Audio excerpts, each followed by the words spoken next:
नमस्कार, स्वागत है आपका आज के एक और वीडियो में। आज की इस वीडियो हम जानेंगे क्लास 12th हिंदी चैप्टर 1 का सटीक सब्जेक्टिव क्वेश्चन आंसर। नो बकवास, नो फालतू, ओनली फॉर एकदम सटीक। जो कहें जो पढ़िए तो बहुत अच्छा है, ना पढ़िए तो इससे अच्छा आपको क्वेश्चन का आंसर नहीं मिल सकता शॉर्ट में, इजी, याद करने लायक। तो चलिए वीडियो को स्टार्ट करते हैं। पहला देखिए क्वेश्चन है, अगर हम में वाक्य शक्ति ना होती तो क्या होता। क्लास 12th हिंदी चैप्टर 1 का पहला क्वेश्चन है ये कि अगर हम में वाक्य शक्ति ना होती तो क्या होता। तो इसका आंसर है वाक्य शक्ति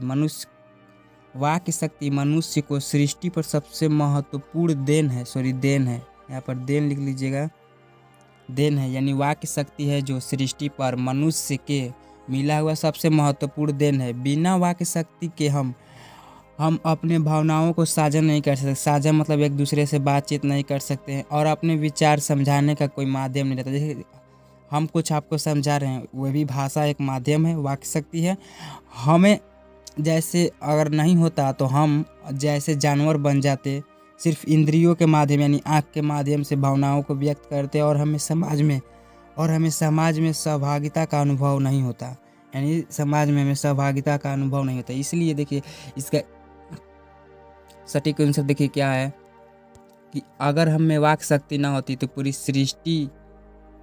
सृष्टि यानी गूंगा की भांति प्रतीत होती। यानी वाक शक्ति मनुष्य को सृष्टि पर मिला सबसे महत्वपूर्ण देन है। बिना वाक शक्ति के हम अपनी भावनाओं को साझा नहीं कर पाते और अपने विचारों को समझाने का कोई माध्यम नहीं होता। हम जैसे जानवर बन जाते, यानी हम लोग जानवर की जगह बन जाते, सिर्फ इंद्रियों के माध्यम से अपने भावनाओं को व्यक्त कर पाते और समाज में सहभागिता का अनुभव नहीं कर पाते। जैसे देखिए इनको, ये महाराज लग रहे हैं कि गूंगा टाइप के हैं। इनको देखिए, लग रहे हैं ना कि ये गूंगा टाइप के हैं, सॉरी, लग रहे हैं कि नहीं है, इनको देख लीजिए पहले। दूसरा क्वेश्चन है, बातचीत के संबंध में बेन जॉनसन और एडिसन का राय। बातचीत के संबंध में बेन जॉनसन और एडिसन का राय क्या है। तो देखिए बातचीत के संबंध में दोनों विद्वान का राय बहुत ही महत्वपूर्ण है, जो इस प्रकार है। देखिए इस प्रकार अगर आप लिखिएगा तो आपको पूरा अंक मिलेगा, इस प्रकार लिखिएगा तो आपको पूरा अंक। बेन जॉनसन का राय पहले देख लेते हैं। मनुष्य के रूप का साक्षात्कार यानी बोलने से ही होता है। सिर्फ इतना ही लिखना है, आपको उसको समझाने की ज़रूरत नहीं, क्योंकि आपसे वो महान विद्वान बैठा होता है। और दूसरा है एडिसन का राय, बातचीत सिर्फ दो व्यक्तियों के बीच हो सकती है। जब दो आदमी पास होते हैं तो अपनी भावनाओं को एक दूसरे के सामने अच्छे से व्यक्त कर पाते हैं, यानी अच्छे से व्यक्त कर पाते हैं, अपनी भावनाओं को एक दूसरे से अच्छी व्यक्त करते हैं। तो इसी प्रकार देखिए दूसरा क्वेश्चन भी समाप्त हो गया कि बातचीत के संबंध में दोनों विद्वान का राय बहुत महत्वपूर्ण है, जो इस प्रकार है। बेन जॉनसन का मनुष्य के रूप का साक्षात्कार बोलने से ही होता है, यानी मनुष्य कैसा है, गुण दोष उसका बोलने से पता होता है। और एडिसन का राय, बातचीत सिर्फ दो व्यक्तियों में हो सकती है और जब दो आदमी पास होते हैं तो अपनी भावनाओं को एक दूसरे के सामने अच्छे से व्यक्त कर पाते हैं।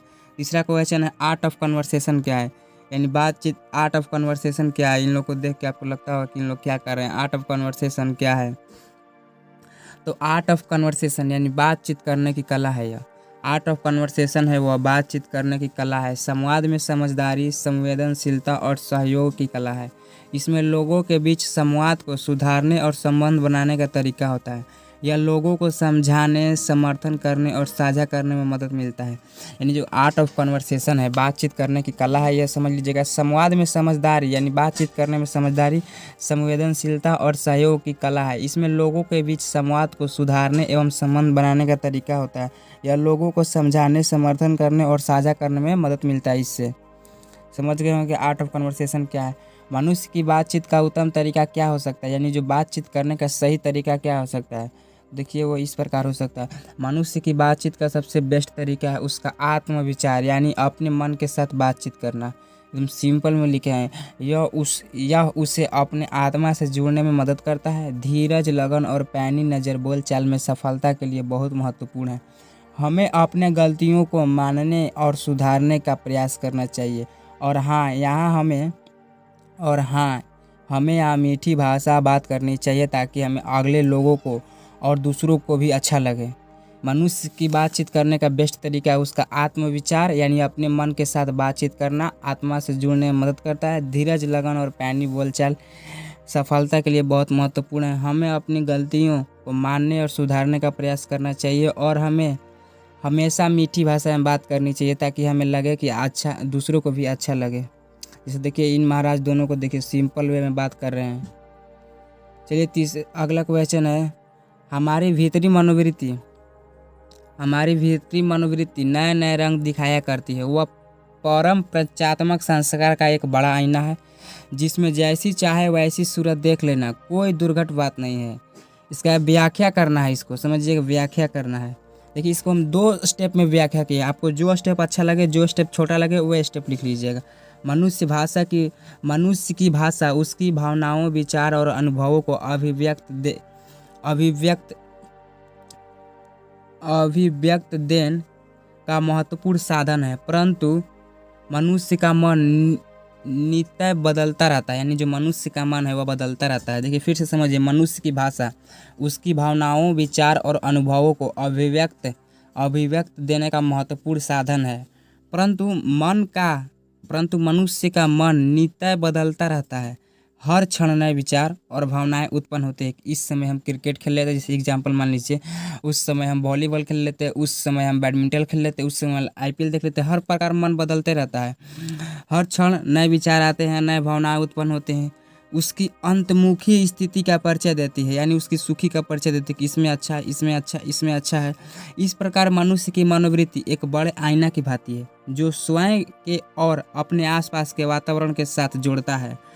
जैसे आप कहते होंगे कि हमें हमारा गांव सबसे अच्छा है, हमारी जगह अच्छा है औरों से, हम ही अच्छा हैं औरों से। इसी प्रकार यह मनोवृत्ति हमें आसपास के समाज के सभी पहलुओं को समझने में मदद करती है और हमें संवेदनशीलता और सहभागिता के प्रति उत्तेजित करती है।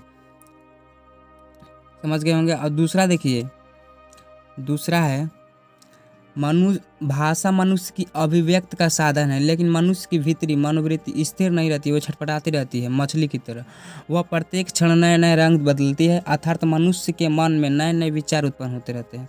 मनुष्य के मनोवृत्ति इस प्रचंड से भरे हुए संसार में, यानी इस संसार के प्रचंड में भरे हुए बड़े आईना की तरह, जिसमें ऐसी घटना देखी जा सकती है जिससे घटित होने की कोई उम्मीद नहीं होती। भाव यह है कि हमारी आंतरिक मनोवृत्ति हमें संसार में समस्त अच्छे बुरे कार्यों से अवगत कराती है। यानी जो भाव यह है, इस कविता का कहने का अर्थ है, इस प्रसंग का व्याख्या करने का भाव यह अर्थ है कि हमारी आंतरिक मनोवृत्ति हमें संसार में अच्छे बुरे सब कार्यों से अवगत कराती रहती है। जो अच्छा लगे आप उसकी स्क्रीनशॉट लेकर लिख सकते हैं। और देखिए, सच है जब तक मनुष्य बोलता नहीं उसका गुण दोष प्रकट नहीं होता। इन महाराज को देखिए क्या संदेश दे रहे हैं कि ये देखिए क्वेश्चन को देखिए कि सच है जब तक मनुष्य बोलता नहीं उसका गुण दोष का प्रकट नहीं होता, क्योंकि ये बोल नहीं रहे हैं। देखिए इनका थोड़ा लिए तो देखिए इसका, यह बात पूरी तरीक़ा से सत्य है।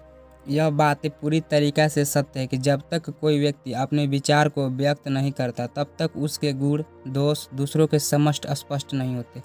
यानी व्यक्ति की वाणी और बातचीत से ही हमें उसके स्वभाव और चरित्र का पता चलता है।